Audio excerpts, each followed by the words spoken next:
Durian berlobang hitam. Ini durian lokal ya. Berlobang. Kita cek seperti apa isi durian berlobang ya. Kulitnya tebal sekali nih. Dari serat garunya dulu. Nah, seperti ini. Seperti ini. Dan seperti ini.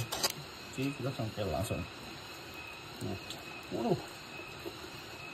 Yot. Ternyata kulitnya tebal sekali. Set lagi. Set lagi. Mana lagi serat garunya yang ini? Kita set lagi. Kita simpan. Waduh, isinya menghitam. Woi, kalau ini rasanya pasti pahit sekali nih. Udah.